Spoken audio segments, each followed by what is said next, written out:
Title: I came home from college for spring break and found my house empty with a "for sale" sign out front. My parents had moved without telling me. My belongings were in garbage bags on the porch.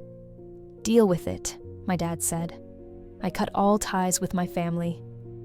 1 year and 247 frantic calls later. The porch was all that was left. I should have known something was off when no one answered the door. I'd taken the red-eye from school, lugged my suitcase across 2 bus transfers, and stood in front of the house I grew up in, expecting to see Mom's garden gloves tossed on the steps, Dad's truck in the driveway, the front window cracked open just enough to let spring in. Instead, I saw a "for sale" sign planted in the front yard, an empty driveway, and 5 black garbage bags sitting upright on the porch. At first, I thought maybe the neighbors were doing yard work, but then I noticed the tape. Red masking tape around the bags. Labels written in my mother's handwriting. Old books, shoes, college stuff, miscellaneous. Claire. I stood frozen, phone shaking in my hand. I dialed my dad. He picked up on the second ring, his voice bored. "Yeah?" "Dad? Where are you?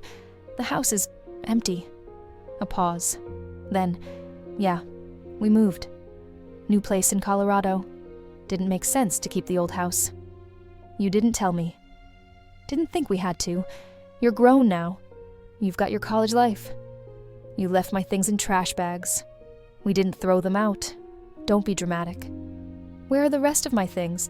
My photos, my journals?" "Look, Claire, we had to downsize. We kept what we thought mattered. If you want the bags, take them. If not, donate them. Deal with it. Deal with it." That's what he said to me. His daughter, his only child, who worked 2 jobs during college to avoid asking for extra money, who came home for every holiday, who sent birthday cards and asked how Mom's migraines were doing. And now, I was a pile of bags on a porch. I didn't scream, didn't cry, didn't beg.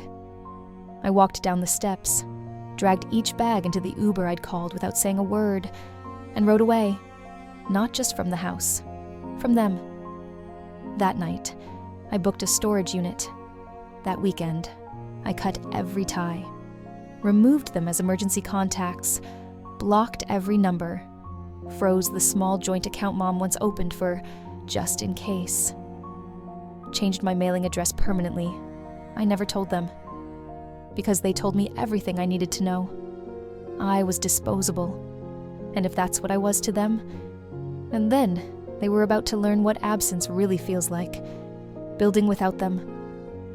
The storage unit was cold and sterile, but it was mine. I stacked the 5 garbage bags in the corner, pulled out a foldable chair, and sat for almost an hour, just breathing, just feeling the quiet. They hadn't just moved. They'd erased me, filed me under miscellaneous and college stuff, decided I wasn't worth the courtesy of a phone call. But that was the last decision they'd ever make about my life. I found a sublet the next day, small, cheap, and within walking distance of campus. I got a second job tutoring first-year students. I sold old clothes online. I applied for 2 grants and a departmental fellowship I'd once thought I didn't deserve. I stopped waiting for birthdays or holidays, stopped checking for their names in my inbox, stopped hoping they'd realize what they'd done, because I already knew. They wouldn't. Weeks passed, then months. Not a word, not even a forwarded bill. But I was fine, better than fine. I was thriving, because no one was asking me to shrink anymore. Then, almost a year later, it started. Call number 1, blocked number, straight to voicemail. "Claire, it's Dad. Listen, just wanted to check in. Call me back?" I didn't. Call number 8. "You've been ignoring us. What's going on?" Call number 17. "Claire, your mom's not feeling well. You should at least check in." Call number 31. "You're being really unfair. We didn't do anything wrong."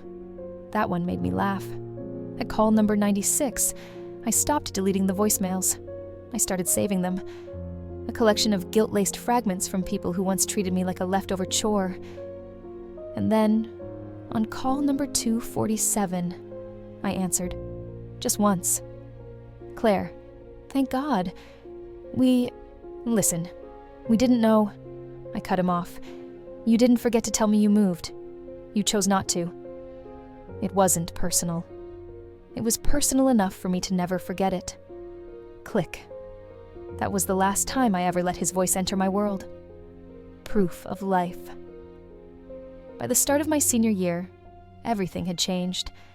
I was a research assistant on 2 major public health projects. My name was listed second on an academic paper, published in a national journal. And I just accepted a full ride offer to graduate school. Out of state, full independence, full scholarship. No more roommates, no more side hustles. Just me, building the life they never stayed long enough to witness. Sometimes I'd catch myself glancing at old photos on my laptop. Holidays, birthdays, Mom smiling, Dad grilling, me standing off to the side. You'd think I looked happy in those pictures. But now, I could see it clearly. I looked like I was trying to matter. Meanwhile, the voicemails kept coming. Fewer now, more desperate. 173.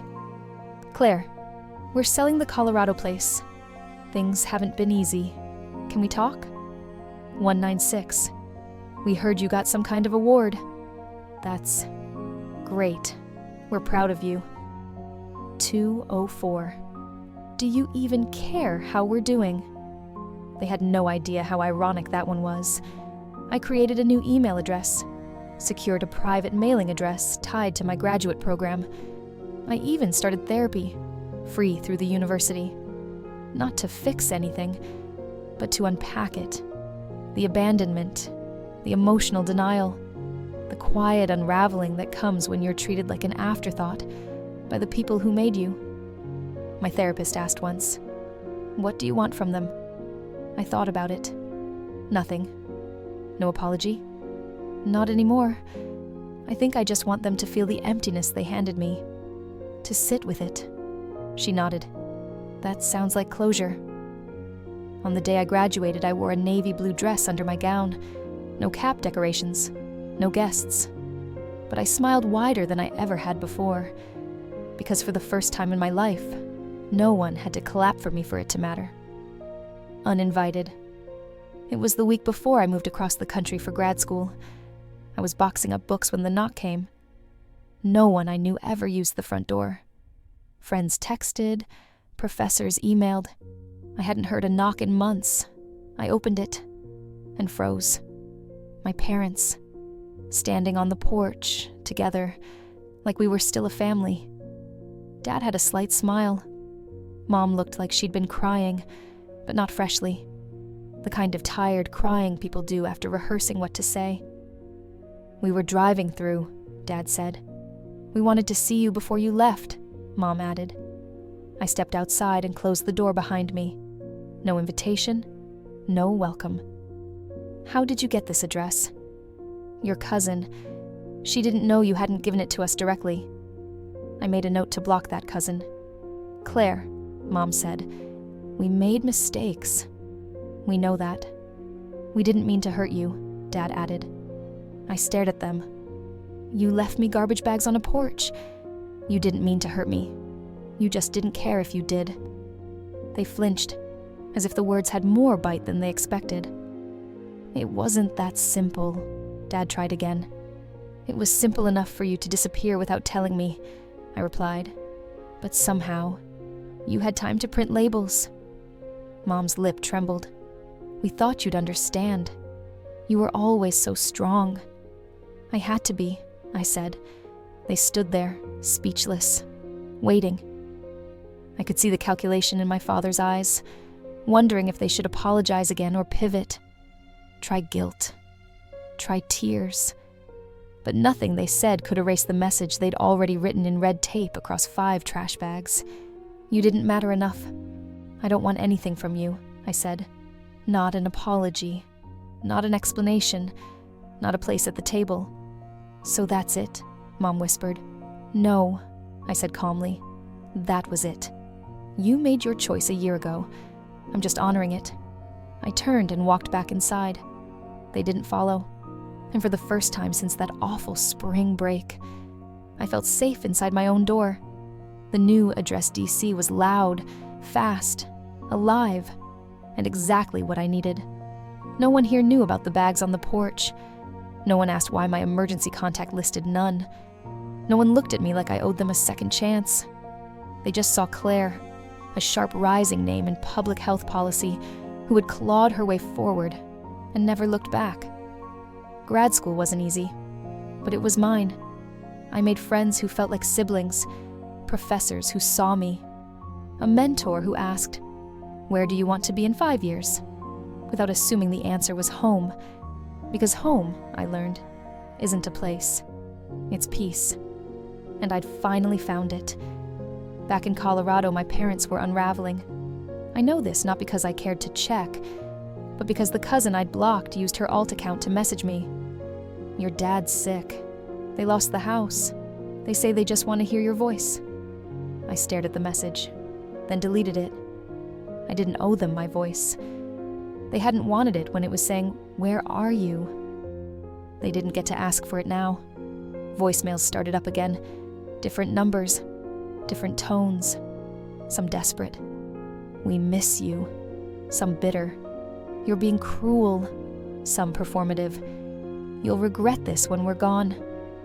But here's the truth they never understood. I had already mourned them. The day I stood on that porch, suitcase in hand, staring at a for sale sign. I had buried the version of them I once believed in. And now, I was done explaining why they no longer existed in my world. Already gone. The final letter came in a yellowing envelope with no return address. The handwriting was unmistakable. My mother's. Inside, a single page, faint perfume, neat script. "Claire, I know you don't want to hear from us, but I'm writing anyway. Your father's health is failing. We're not asking for anything, just a chance to see you again, even once. You were always so good, so strong. I don't know where that went. Please don't carry this silence forever." It ended with her signature. No apology, no ownership, just guilt repackaged as grief.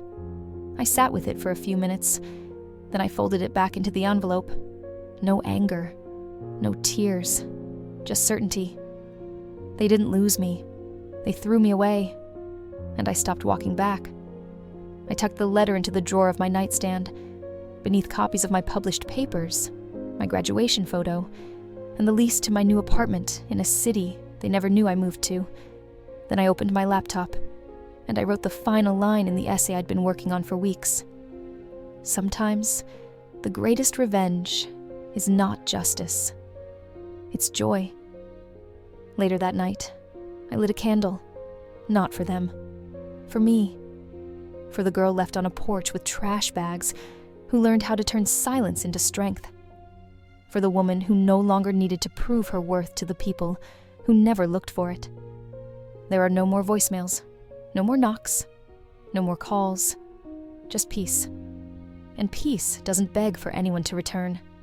You are not alone, and you are so much stronger than you think. Tap that subscribe button to join Twisted Justice, where we share tales that heal, inspire, and remind you that even the deepest heartbreak can lead to the most beautiful new beginning. Share this with someone who needs a reminder that revenge isn't always about getting even. Sometimes, it's just about getting better.